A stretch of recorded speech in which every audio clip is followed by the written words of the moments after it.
Hi, everyone, and welcome. Welcome to the Patricia Raskin Positive Living Show now in its 25th year on voiceamerica.com. 24th or 25th year, but we're close enough. Really happy to be with you. This is the program that shows you how to turn your problems into solutions and your obstacles into opportunities and make your dreams come true. And of all the programs I've done, this is the one I've stayed with the longest, and I've done programs on many different networks. And I'm interviewing one of my favorite people and one of really my role model. And Paula Marshall. She has been the CEO of the Tulsa-based international food manufacturer Bama Companies since 1990. They make fast food desserts for McDonald's, for Walmart, for Pizza Hut, famous for their apple pies, but also other biscuits and other things as well. This is a family-owned business, started on her grandmother's kitchen table. They're over 80 years in business now, and she is living out her mission and has partnered with numerous organizations and causes around Tulsa and really is very philanthropic, including Food on the Move and the Ronald McDonald House Charities. She's received many awards. She's been inducted in the Tulsa Hall of Fame, the Journal Records of the Women's Year, and she's 25 Tulsans who have shaped their city by Tulsan people.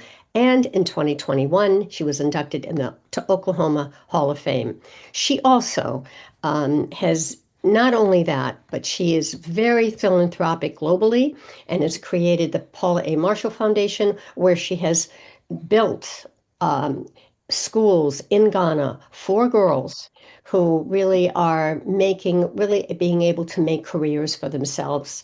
Where these schools didn't exist before. We talk a lot about that with Paula on the shows. So, welcome, Paula. Thank you, Patricia. And I just want to make one little correction.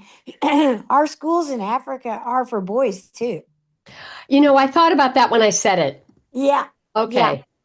Well, the whole youth in Africa is very, very distressed. So no education. And the boys get sold into work trafficking, labor trafficking, and the girls get sold into sex slavery. Mm, So it's really a very destitute existence unless they can learn that there's other things that they can do and there's a life ahead of them. right. And just the fact that you're really there. And so you're not only philanthropic locally and regionally, but globally. And it's wonderful to see. And we did a whole show on the schools and what Yes. we're doing there. So here's what I want to talk about today, because I know today we're going to have a little bit of an abbreviated program, but Paula is on every other month. And please, everybody, check out the shows with Paula. You can go into my show and just click on her name, and there are many shows with her, and we post them on her website as well. But today, since even though these shows are evergreen, we are in November, right on the Thanksgiving holiday. So we're going to talk about food. You have a food company, but I want to talk about food. And I also want to talk about, I think, some of the myths around fast food, because people think, well, I mean, I'm not going to go to a fast food place because it's not healthy, or I'm going to gain weight, or, I'm going to eat that big burger and it's going to hurt me. Or over the holidays, I should probably just fast and not eat it all because I'm going to eat all of that other stuff. So I'd like you to talk about that, Paula.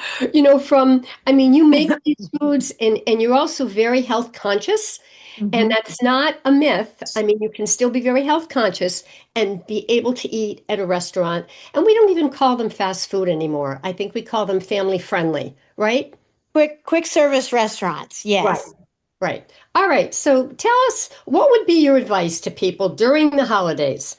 Uh, if they're going to go to McDonald's or any other quick service restaurant, to be healthy and conscious. Yes. Well, I want to just say that McDonald's is probably one of the top quick service restaurants that you won't read about in a magazine that has had a food safety problem. Now, they did have a problem last year. They had some onions, but it's never been determined where the onions were contaminated. So, McDonald's is one of the most safe. The customers we work with, Taco Bell, KFC. We have products in Walmart and in Costco, and so our company is top of food safety. So I want everyone listening to know that our foods will not make you sick. So that's number one. Number two is all of my customers have been asking me for the last several years to remove food dyes, remove food coloring. So all the things you're seeing, all the machinations you're seeing right now from the Doritos that are coming out, they're calling them blonde Doritos now. They're calling Cheetos blonde Cheetos because there literally are no other chemicals or food dyes they can find to put in those snacks to turn them the colors that they were doing. So Mhm. Frito-Lay has done an about face and is coming out with all these blonde snacks. It's a whole new line of snacks. Now, will people eat those? Will they go by the wayside of some of the other food trends that I've seen? I think these will probably stick. They probably won't sell as many as they did because kids like those colors. You know, we've Mhm. we've kind of, excuse me, let me take a drink of water here. We've kind of put our our children at risk, but it wasn't necessarily our fault. It was the fault of a lot of the big food companies who have been putting dyes, artificial colors, flavors, and chemicals in our food for many, many years, which they do not do when you go to Europe. That you don't see that there. So what this administration is doing, what Robert F. Kennedy Jr. is doing, is saying to big companies, stop the poison, stop putting the food in there, stop putting all these chemicals in there, or we're going to outlaw it. So people are following and they do want to sell products, so they are following. So what I would say is that McDonald's, while McDonald's and the rest of my customers, Pizza Hut, et cetera, have been on the forefront of removing food dyes and removing food colorings and artificial chemicals. The grocery people have lagged, and the commercial food companies like PepsiCo and those have really not done the work that they needed to do. Kellogg's, those people have not done the work with the cereals and with the Cheetos and those. So I would say, Patricia, to my listeners that are going to be eating out, that probably eating foods out at quick service restaurants and casual dining chains, you're probably getting healthier food than you are if you go to the grocery stores and buy a bag of Cheetos or a box of Chex cereal. Yeah, one of the things that I'm reading here that I looked up is suggestions are, and I love your comments, choose grilled or baked options, avoid the deep fried menu when possible. At McDonald's, this includes Egg McMuffins, fruit and maple oatmeal, plain hamburgers, the Mhm. classic grilled chicken sandwich, and apple slices. And Mhm. opt for smaller portion sizes to reduce that calorie intake and skip the extra cheese or mayonnaise. Yes, and honestly, that is what, and you can throw half your bread slice away and get half the carbohydrates and just eat the top bun with the condiments and eat the meat and not have the bottom bun. So you can cut your carbohydrates in half by just doing that. So, you know, what I would say is, and you notice that none of my products are on there, Patricia. Because an apple pie is a dessert. It's something you're electing to do separate from the rest of your meal. So what I would say to people who are worried about eating biscuits, which is one of my products, or hot cakes, which is one of my products, or apple pies or any of the pies, is cut them in half. Cut them Mhm. in half, wrap them back up, put them in your refrigerator, and eat the other half the next morning. So, what you can do is control your own portion sizes, Yeah. and you don't have to eat as much as people eat in this country. The other thing I would say is please get out and walk. Get one of these nice fall days or put on your raincoat and take an umbrella and get out and walk around for a half hour in the morning and in the evening. You'll feel a lot better and it'll clear your head because you're getting oxygen and you're not just sitting in front of the TV all day getting a lot of bad news. Yeah, I think it's great. Another one is, particularly during the holidays, have something so that you're not overly hungry, Mhm. because otherwise the temptation is to eat more. Yes. Yes. And that's what I was saying about the portion size. the amount, and I'm going to take McDonald's out of this camp because they have not really been pushing these super large burgers and Mhm. these super large pieces of chicken and fried chicken like Chick-fil-A, even though, I do like Chick-fil-A. But when I look at their chicken, their sandwiches are huge. There's a big piece on there. I don't believe that Americans need to eat as much as we eat. You Agreed. will see significantly smaller portion sizes when you go to Europe. And you will also see a lot of people walking a lot. I have to tell So, you, we just came back from a cruise, a yes, Mediterranean cruise, and it was lovely. And on the ship, it was wonderful food, but the portions were small. And it was perfect for me. I was very happy. But I mean, the portions were, a couple pieces, whatever it was. If you wanted more, you could ask for it. And I think we need to do that here because I find yes, here, I go out, particularly, if I get like pasta or I get eggplant or it's huge, Paula. I mean, yes. it's 2 or 3 meals for me. Yeah, you could probably have two meals out of one of those. Yeah, I think what happens to restaurateurs is they feel like they can't cut down the portions because people are going to complain. And Hmm. so Oh, I think we froze a little bit. they do Okay, a go ahead. big I think you portion froze and for then a the minute. prices have to go up. Hmm. Oh, I did. They can do a big keep the prices high. I would rather see them do a lower portion and take my prices down. Absolutely. Yeah, absolutely.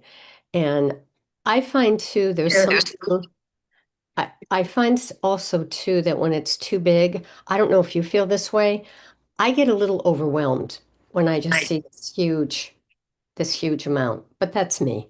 Yes, me too. It's a lot. It's a lot. And it's way more than anyone needs. Yeah. People do not need that much food. I promise you. It's doing a detriment to society. So, Paula, what would you, I mean, yes, you're in the service food business, but you're also very conscious too about exercise and about watching what you eat. So, what do you say to people around the holidays? Do you say maybe go to the service restaurant less, or as you said, take half, exercise more, maybe eat more fruits and vegetables? Not as many sweets. What do you think? Well, it's kind of a mixture of everything for me, Patricia. I mean, I'm in the pie business. I'm in the biscuit business. I mean, we order the food to look a lot of times to look at what other people are doing. If we find something that's just unbelievably great and we want to send it down to, send the menu down to our culinary team and have them look at stuff. So a lot of eating for me is also benchmarking, the competitors and seeing what's going on in the marketplace. So that is a side for me. Most people go, they're meeting people, they're entertaining, they're having a business lunch or a business dinner. They're going for many, many, many reasons. I see a lot more people these days eating very light at lunch, like a salad or something. I think restaurant menus have also been cut down to reflect that. A lot more salads are offered at a lot of restaurants during the day, and then the bigger portions come out at night. I still feel like a lot of times today, it's so funny. You got to meet my boyfriend of the last 11 years, and he doesn't like to share food. I mean, but he's got a few pounds he could drop, and he's going to be listening to this and he'll laugh when I say this because I'm always teasing him. But he does not like to share food. Mm, And so I will say to him, please, honey, do this for me. I can't eat a whole portion. Will you share a X, a piece of fish right, the only thing right. I won't do is eat the wild game and stuff that he likes to eat. But I will try to share something with him because it just too much.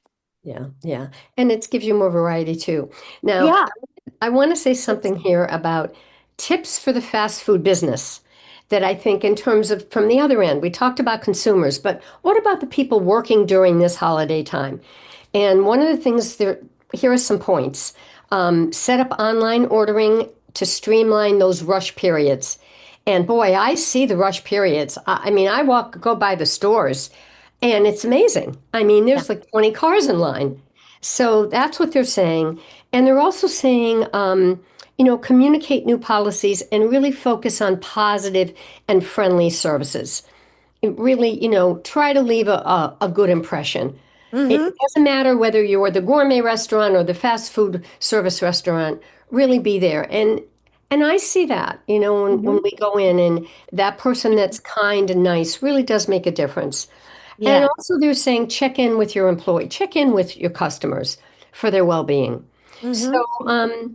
what they're trying to say is cross-train people, have enough staff so that people aren't getting frustrated, Mm-hmm. right? So that you can Right. give the customer the time, and so that you can have more efficiency when people are waiting in their cars through drive-through. Right, right. Well, and I think it's no secret that if you follow quick service restaurants, that the top two restaurants in the country right now are Taco Bell, which is one of my customers, and Chick-fil-A, which I don't sell anything to, but they are well known for their customer service, especially Chick-fil-A. They get number one ratings. Their people are kind. They come out to the cars. Mm, They're high school kids for the most part. They are just first jobs. They're running around with their iPads, getting orders, sending them in, trying to minimize wait times. I mean, and they do it. People don't mind waiting there because number one, the food's consistent, but number two, the kids are amazing, yeah. and they're super friendly and super nice and super sweet. And so everyone will just be okay sitting in their car for 10 or 12 minutes. Yeah, and I also think too, it's great for the kids, and it's great that companies are doing this, that they're hiring young people. Oh my Kids goodness. are Yeah. learning young, right? They're learning young about customer service, right? Yes. And I think your point is so well taken. The other point is using an app, like a Mhm. McDonald's app, so that you Yeah. get the deals, you get the coupons, you get the rewards, and and so taking advantage of these things. And Mhm. there are certainly seasonable, as we know, there are always Yeah. kind of seasonal um, deals for people. Yes. Yes. Yeah. And I mean, we're living in a very value focused economy right now. And Yes. grocery stores have dropped their prices much faster than the restaurants have. And there's a few notables like Brinker, which is, has Chili's restaurants. They've been getting in the news lately because Kevin Hochman, their president, has revamped some of their menu items, but they've really focused on getting families back in their restaurants and doing it for a value. So that he's been able to cross that line between getting families in and then selling them a hamburger for $10 or a triple treat for 10, for $15. So Yeah. families can afford to go out to eat again. I mean, Yeah. it used to be where you could take your whole family out for $30 and Yeah. everybody ate and got Yeah. a good meal. Now you may only be able to feed one or two people with Yeah. $30. So I people mean, have got to start, the chains have got to start dropping their prices. yeah, yeah, yeah. I mean, I think it's true. Things, as you said, are a much more. But I think this whole thing that you mentioned of the kindness, and that's what Bama's all about. Your company's all about people helping people, Right. really being kind to people. And I think we underestimate, Paula, the effect of that. We underestimate what that does. We think, Mm-hmm. oh, so if they're rude, who cares? I'm going to move on for my day. But no, that affects people when Yeah. someone's not nice or rude to you, or um, this just happened to us. We went into it was a little coffee place. It was fast food. It wasn't that well known. Mm-hmm. It's a chain. And we went in, and I don't know what happened, but we said something or we asked for something, and the woman got angry, and she turned around and walked away and never came back. Wow. And so someone else came over, and I looked at that person. Oh, and then someone else came over, and whatever it was, I think we apologized. I don't know what it was. And the guy said, "Don't worry, I'll take care of you." When he did. And then this other woman came in, and I said, "I just want you to tell the woman," and she was hiding in the corner, "I want you to tell her that whatever was said was not meant, and we Mhm. appreciate. But I will never, I've never seen that before. It was like, Well, and I know I've been helping one of my friends take care of her daughter in the hospital. And boy, you really see when you're there several hours and you see changeovers and you see different, team members come in and different aides and how different people do things and how some people are so rude. And I just wonder, like, how did you get into this business? Like, this is not a happy kind of like, this is a total service business. Mhm. And you're getting mad at me or my friend or, somebody that's in the room that has nothing to do with helping take care of this person. Right, right. And it might have been a hearing issue of hearing the wrong word or repeating Yeah. it or being whatever it was. I mean, Yeah. but the other guy came and he just said, "Well, what do you need?" And was Yeah. as kind as could be. So without pointing fingers, but that saved the day. But Right. and that's something I know you teach at Bama is customer service and Yes. patiently listening to each other and being there for each And I other. know it's hard sometimes today because we work in these companies that don't really care. And so, what I recommend is that even though your bosses may not, that doesn't mean that you can't. If you're managing people or if you've got a group of people that you're working around, you can create an environment where people care. It doesn't have to come from the top for somebody to tell you what to do. Human beings need that. They need that care, genuine care and concern. They need that from each other. They need that kindness. And I just want to say, I think, Patricia, that the more you can reach out in your circle and you can take that kindness and that message of, you know, um, loving and honoring everyone, and just trying to do a nice thing for something every day, try to be a little more thoughtful today than I was yesterday. And so I just really believe that. And I believe it's like the ring of a lake and throwing a rock in and it just ripples out. And Mhm. you never know when it's going to come back, Patricia. You never know. And I have so many people that do so many nice things for me. And, I just feel like Mhm. you can do that for someone else. It'll be a good thing for your life and your soul. Well, and I must say, Paula, that you're really quite a prime example of that. You Well, help a thank lot you. of people, you do, and you look at the person. You look at the Hmm. person and you look at very much the internal part, Hmm. not so much all the flash stuff and the external. I mean, Right. I know you look, yes, it's wonderful to be successful, and it does make life easier in Hmm. many ways, particularly if you have the ease. But and some people just work with that. They look at all Yes. those externals. They look at your position, your success, and that's who they're going to hang around with. Hmm. And I know people like that. They're not going to bother with you if you're not at a certain level. Oh, And yeah. you are so different from that. And I think in a lot of ways, the exception to the rule. I mean, Well, I've thank I've you, seen your honey. office, where I looked and I said, "Where's her office? Where's the desk?" It wasn't a desk, it was a couch with chairs around it so that people can feel like they're inclusive and included, not Hmm. behind the desk. So, I Right. mean, and you'll talk to the employee, or sometimes the CEO never gets down there to talk to the employee. Right, right. Well, that's because they're team members, they're part of my team and we're going to do this together and I can't do it with them and they can't do it without me. So, at the baseline of everything, what I always tell everybody, you know, we're all born the same. We all have the same body parts. If you're a human being, you have the same body parts as me and everyone else. Right. So, we're only given positions in life and we're only given fortune through grace. And that's how I look at life. That, I was so fortunate to be born into the family I was born into. And my parents, the hard work, the dedication, the love they put into, I learned that from them. So it's generational, and it keeps going, and it never ends. And so that's how, that's how I learned to do it, and that's how I'm going to teach my kids to do it. And Wonderful. we're just going to keep going.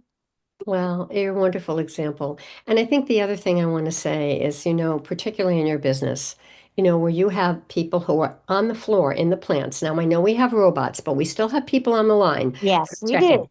They are absolutely the most critical people because if a mistake comes on the line and hits the food product, that's the biggest problem. Right. And we don't think about that. We think about, well, the manager's over here and the salesperson's over there. But that person that's on that line that's making sure that that pie is the right shape or whatever it is, I know we have Hmm. robotics today that does some of that, but not Yeah. everything. And so we have to understand that it's those people that are on sometimes it's the custodians, right? I mean, Right. I used to say to people, with the company run for a day without the CEO, they say yes. Would Oh, the yeah. company run for the day if there were no custodians in the building? No, Right. Right. no, it will not. I agree with that. That is a sure thing.